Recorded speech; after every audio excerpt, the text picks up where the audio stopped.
Hello friends, welcome fast and nursing academy. तो friends, मैं nursing से संदीप आप सबको एमसीक्यू रेगुलर क्लास में स्वागत करता हूं। तो चलिए फ्रेंड्स, आपका आज का एमसीक्यू शुरू करते हैं। तो आज का पहला एमसीक्यू है, humidified chamber is best sterilised by one radiation, autoclave, hot air oven या फिर डिसइंफेक्टेंट स्प्रे।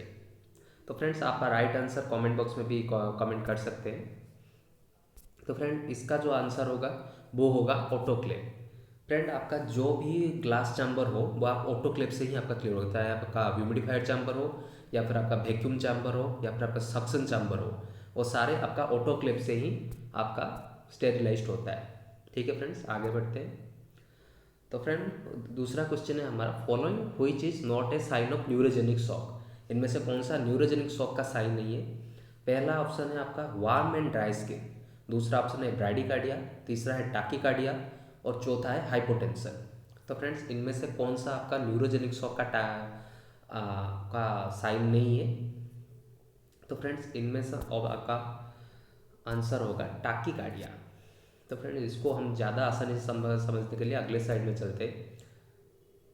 तो फ्रेंड, आपका जो न्यूरोजेनिक शॉक और जो रेस्ट ऑदर शॉक में आपका डिफ्रेंसिएशन बनता है, इन दोनों में सेम है फ्रेंड्स। इन दोनों में जो सेम जो पॉइंट है वो है आपका हाइपोटेंशन। इन दोनों में हाइपोटेंशन जो है सेम है। लेकिन आप फ्रेंड्स अगर नोटिस करेंगे, जो न्यूरोजेनिक शॉक में क्या होता है ना, आपका स्पाइनल कॉर्ड का इंजुरी के वजह से पूरा नर्वस सिस्टम का जो भासो कंस्ट्रिक्शन और भासोडाइलेशन पूरा पूरा तरीके से एक तरीके से खराब हो जाता है। उसके रिगार्डिंग आपका ब्लड जो होता है वो पूरे पूरे आपका बॉडी में ही रहता है। इसके कारण आपका जो बॉडी में जो वार्म एंड ड्राई स्किन दिखाया जाता है। और जैसे ही आपका बॉडी में फ्लूइड लेवल बढ़ गया लेकिन हार्ट को फ्लूइड लेवल कम हो रहा है, तो आपका बॉडी में तो फ्लूइड लेवल है, अभी हार्ट में भी आपका फंक्शन भी ठीक से नहीं कर रहा है, तो इसमें आपको ब्राडीकार्डिया दिखा जाता है। तो फ्रेंड, आपका लेकिन आपका रेस्ट ऑफ द शॉक में आपका कूल एंड क्लामी स्किन दिखा जाता है और टाकीकार्डिया दिखा जाता है। ठीक है फ्रेंड्स, आगे बढ़ते हैं। तो आपका थर्ड नंबर क्वेश्चन है, पोजीशन यूज्ड इन जीआरटी। इनमें से कौन सा पोजीशन यूज किया जाता है। एक तो है ट्रेंडलेनबर्ग पोजीशन, दूसरा है रिवर्स ट्रेंडलेनबर्ग पोजीशन, तीसरा है आपका सेमी फाउलर पोजीशन और चौथा है साइड लाइन पोजीशन। तो फ्रेंड, इनमें से जो आपका आंसर होगा वो होगा आपका रिवर्स ट्रेंडलेनबर्ग पोजीशन। तो फ्रेंड्स, इसको ज़्यादा समझने के लिए आगे बढ़ते हैं। तो फ्रेंड्स, हमारा जो जीआरटी कंडीशन होता है उनमें क्या होता है ना, आपका जो गैस्ट्रिक कंटेंट ऊपर आता है। स्टोमक से ऊपर आने के कारण हम क्या करते हैं, पेशेंट के जो हेड को ऊपर रखते हैं। पेशेंट का हेड ऊपर है और ये नीचे है, पैर नीचे है। लेकिन ट्रेंडुलम पोजीशन जो होता है वो स्ट्रोक कंडीशन के लिए हम यूज करते हैं, या हम स्ट्रोक के लिए यूज करते हैं। स्ट्रोक का कंडीशन जो होता है वो का ब्रेन को एडिक्वेटली हमारा ब्लड सप्लाई नहीं हो पाता है। इसके कारण हम क्या करते हैं ना, सर को नीचे रखते हैं ताकि ब्लड सप्लाई इजीली हो। ठीक है फ्रेंड्स, आगे बढ़ते हैं। क्वेश्चन नंबर 4 है friends, parents of a toddler ask the nurse suggestion about temper tantrum. ये टेम्पर टैंट्रम जो है कि फ्रेंड्स एक बिहेवियरल डिजॉर्डर है, जिसमें बच्चा जो जिद करता है वो जिद में ही अटक जाता है और जिद करता है बार बार कि मान लीजिए कोई भी खिलौना देख लेगा तो बार बार बोलता है मुझे ये खिलौना चाहिए ही चाहिए, और रोएगा, बैठेगा, वो जाएगा नहीं, ऐसे जिद देता है। वो एक बिहेवियरल डिजॉर्डर है। Following which one is correct, यानी पेरेंट्स एक नर्स को सजेशन पूछ रहे पेरेंट्स कि टेम्पर टेंट्रम के लिए हम क्या करें। तो नर्स क्या सजेशन देगी, move the toddler to a time out chair. Time out chair यानी वो चेयर होता है कि हम बोलेंगे 5 मिनट में चुपचाप हो जा, या फिर हम तुम्हें पनिश करेंगे, ऐसे वाला होता है। Try to talk with the toddler to out of the tantrum, हम बातचीत करेंगे उसके साथ कि तुम टेंट्रम से बाहर आ जाओ। Leave the toddler alone during the tantrum as long as possible, हम उसी के हालत में उसको छोड़ देंगे जब तक वो वहाँ पर है, और पनिश ना चले, या फिर हम पनिश करें। तो फ्रेंड्स, इनमें से सबसे सही वाला आंसर जो है वो होगा आपका option 3, leave the toddler alone during the tantrum as long as possible. तो फ्रेंड, इसमें जो आपका सेफ का ऑप्शन दिख रहा है, ये सेफ एनवायरनमेंट में ही आपको छोड़ना है, नहीं तो वो अपने आप को हार्म भी कर सकता है। ठीक है फ्रेंड्स, आगे बढ़ते हैं। तो फ्रेंड, क्वेश्चन नंबर 5 है, following which is the best intervention for pyloric stenosis. तो फ्रेंड, पाइलोरिक स्टेनोसिस के रिगार्डिंग इनमें से कौन सा बेस्ट इंटरवेंशन है। तो फ्रेंड, पहले मैं आपको बताता हूँ पाइलोरिक स्टेनोसिस क्या है। पाइलोरिक स्टेनोसिस है आपका वो कंडीशन जिसमें आपका क्या होता है ना, पाइलोरिक मसल जो होता है, मैं आपको बता देता हूँ। ये रहा आपका, ये आपका पाइलोरिक स्फिंक्टर है, ये आपका पाइलोरिक स्फिंक्टर है, और इसमें जो ये मसल का ओवरग्रोथ हुआ है, ओवरग्रोथ के कारण आपका जो गैस्ट्रिक कंटेंट है वो आसानी से पास नहीं हो पाता है डुओडेनल में। तो इसको इस कंडीशन को बोलते हैं पाइलोरिक स्टेनोसिस। तो फ्रेंड इसमें जो साइंस क्या दिखाया जाता है, पहला साइन तो आपका होता है नॉन बिलियस प्रोजेक्टाइल वोमिटिंग। तो फ्रेंड इसमें जो जैसे गैस्ट्रिक कंटेंट आगे नहीं बढ़ पा रहा है तो डुओडेनम में पहुंच नहीं पा रहा है, और इसमें इसीलिए वोमिटिंग जो होता है वो नॉन बिलियस होता है और उसके साथ साथ प्रोजेक्टाइल भी होता है। बाकी डिहाइड्रेशन, जैसे ही आपका वोमिटिंग बार बार होता है तो डिहाइड्रेशन देखा जाता है। और फ्रेंड जैसे ही आपका गैस्ट्रिक कंटेंट बाहर चला गया तो उसके साथ साथ आपका पोटासियम को भी बाहर ले गया, तो इसके कारण इसमें क्या हुआ ना, एसिड की कमी हुई। पोटासियम है, HCl सिक्रेशन, ये सारे बाहर चल गए तो एसिड की कमी हुई, तो इसके कारण आपका मेटाबॉलिक अल्कलोसिस देखा जाता है। बाकी है फ्रेंड राइट अपर क्वाड्रेंट, जो RUQ है राइट अपर क्वाड्रेंट ऑलिव सेप्ट मास्ट। तो ये जो फ्रेंड्स ओवरग्रोथ आप देख रहे हैं, ये जो आपका जो ओवरग्रोथ है इसको राइट अपर क्वाड्रेंट में आपको दिखा देता हूँ। ये फ्रेंड्स ये जो ओवरग्रोथ है ये आपका राइट अपर क्वाड्रेंट में प्रेजेंट होकर एक ऑलिव सेप्ट मास प्रेजेंट होगा जो कि पाल्पेबल होगा, ये पाल्पेबल मास है। और बाकी कंस्टिपेशन, जैसे भी फ्रेंड्स ये तो ये आगे बढ़ नहीं पा रहा है गैस्ट्रिक कंटेंट, और ये जैसे ही ये हमारा स्मॉल इंटेस्टाइन में पहुंचेगा तभी आगे बढ़ेगा, लेकिन इसमें क्या है ना, ये जो स्टेनोसिस के कारण स्मॉल इंटेस्टाइन में आपका जो फूड है आगे नहीं बढ़ पा रहा है, इसके लिए आपको कॉन्स्टिपेशन देखा जाता है। ठीक है फ्रेंड्स, हम वापस अभी क्वेश्चन को जाते हैं।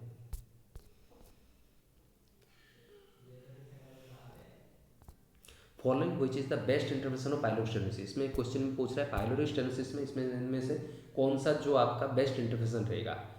एक तो आपको H पाइलोरी इनिबिटर ड्रॉप देंगे तभी ये ठीक हो जाएगा, या फिर पाइलोरोमायोटोमी करेंगे, या फिर पाइलोरेक्टोमी करेंगे, या फिर कोलोस्टोमी करेंगे। तो फ्रेंड्स इनमें से बेस्ट इंटरवेंशन सबसे अच्छा रहेगा पाइलोरोमायोटोमी। तो फ्रेंड्स इसके रिगार्डिंग मैं आगे अगले स्टाइल में पाइलोरोमायोटोमी के रिगार्डिंग आपको बताता हूँ। Pyloromyotomy is a surgical procedure make an incision to remove the extra growth of pyloric muscle. तो फ्रेंड हम क्या करेंगे, इसमें जो एक्स्ट्रा ग्रोथ है सर्जिकल ये जो पाइलोरिक मसल का, इस पर इंसिजन करके हम ये जो स्टेनोसिस को हम डायलेट करेंगे, तो जाके गैस्ट्रिक कंटेंट जो वो आगे स्मॉल इंटेस्टाइन तक पहुंच पाए।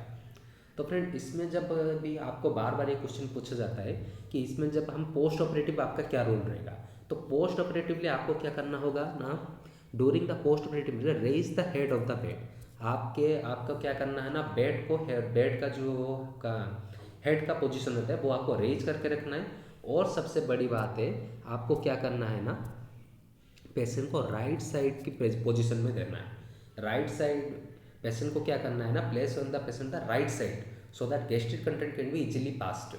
आपको पेशेंट को राइट साइड करके रखना है ताकि गैस्ट्रिक कंटेंट जो इजीली पास होके चले जाए। तो फ्रेंड्स ये वाला पॉइंट याद रखिए, ये क्वेश्चन में बार बार पूछे जाने वाला पॉइंट है। ठीक है फ्रेंड्स, हम आगे बढ़ते हैं।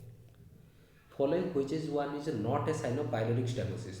तो फ्रेंड्स अब बताइए, पहला पूछा है प्रोजेक्टाइल वोमिटिंग देखा जाता है, प्रोजेक्टाइल वोमिटिंग, मेटाबॉलिक अल्कलोसिस देखा जाता है, क्या डायरिया देखा जाता है, या फिर डिहाइड्रेशन देखा जाता है।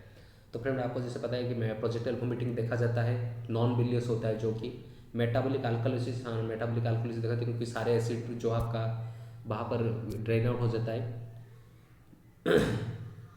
डायरिया, तो फ्रेंड्स डायरिया जो है, डायरिया नहीं देखा जाता है क्योंकि हमारा जो गैस्ट्रिक कंटेंट, गैस्ट्रिक मोबिलिटी है वो हमारा स्मॉल इंटेस्टाइन के ना पहुंच पाने के कारण ये क्या होता है ना, वहाँ पर रुक जाता है। और डायरिया नहीं देखा जाकर क्या आपका देखा जाता है ना, कॉन्स्टिपेशन देखा जाता है। ठीक है फ्रेंड्स, आगे बढ़ते हैं। तो क्वेश्चन नंबर 7 बता रहे हैं following which capillary pressure indicate risk of pressure ulcer. तो पहला है 18 mmHg, 28 mmHg, 30 mmHg, या फिर 36 mmHg।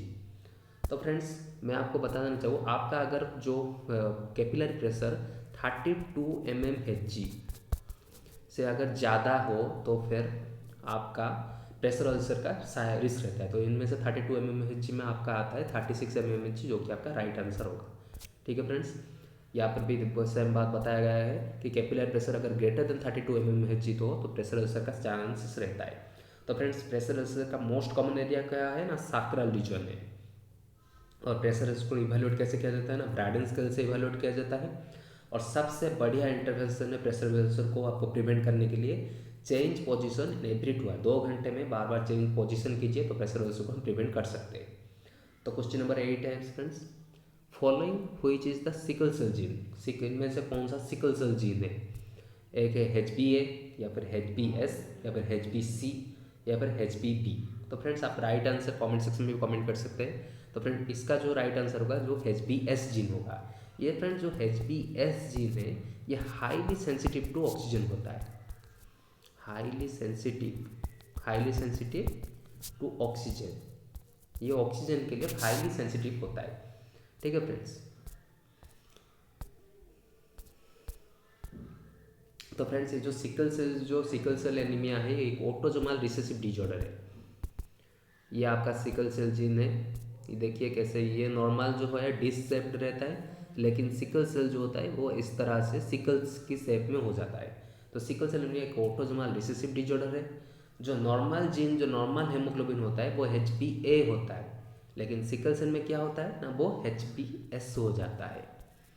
ठीक है फ्रेंड्स, और नॉर्मल हेमोग्लोबिन का आपका क्या कितना डेज लाइफ स्पैन रहता है ना, 120 डेज रहता है, लेकिन सिकल सेल एनीमिया केस में ये हो जाता है 20 डेज।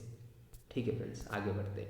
तो क्वेश्चन नंबर 9 है, foetal hydantoin syndrome is related to which drug? Lasix, paracetamol, phenytoin या फिर मैग्नीशियम सल्फेट? तो फ्रेंड्स ये इसका जो राइट आंसर होगा वो होगा फेनिटोइन। जब है हम क्या करते हैं ना, जब भी हमारे जो प्रेगनेंसी के टाइम में अगर मदर को हम एंटी कन्वल्सेंट में, यदि अगर एंटी कन्वल्सेंट में अगर हम फेनिटोइन प्रोवाइड करते हैं तो ये फिटस में क्या करता है ना, फीटल हाइड्रोनोइड सिंड्रोम दिखाया जाता है। इसीलिए आपका जो एंटी कन्वल्सेंट में चॉइस ऑफ ड्रग क्या रहता है ना, मैग्नीशियम सल्फेट रहता है। Due to phenytoin in pregnancy foetal hydantoin syndrome होता है। फीटल हाइड्रोनोइड सिस्टम में यही फीटल हाइड्रोनोइड सिंड्रोम क्या करता है ना, क्लेफ्ट और क्लेफ्ट पैलेट करवाता है। और क्लेफ्ट पैलेट में आपको बार बार ये क्वेश्चन पूछा जाता है कि पार्लाटोप्लास्टी है रिकॉन्स्ट्रक्टिव सर्जरी। ठीक है फ्रेंड्स, याद रखिएगा। आगे बढ़ते हैं। Penicillin was discovered by, penicillin किसने बार डिस्कवर किया गया था? एक है लुइस पास्चर या फिर अलेक्जेंडर फ्लेमिंग या फिर चार्ल्स चैम्बरलाइन या फिर हिपोक्रेट्स। तो फ्रेंड्स इनमें से लुइस पास्चर तो आपको पता है, जो कि फादर ऑफ माइक्रोबायोलॉजी है, माइक्रोबायोलॉजी के पिता है ये। चार्ल्स चैम्बरलाइन जिन्होंने ऑटोक्लेव के फादर बोला जाता है। हिपोक्रेट्स जो कि मेडिसिन के फादर है। तो राइट आंसर है ऑप्शन 2। Thank you friends. अगर वीडियो पसंद आए तो फ्रेंड्स लाइक, शेयर और सब्सक्राइब कीजिए। Have a nice day.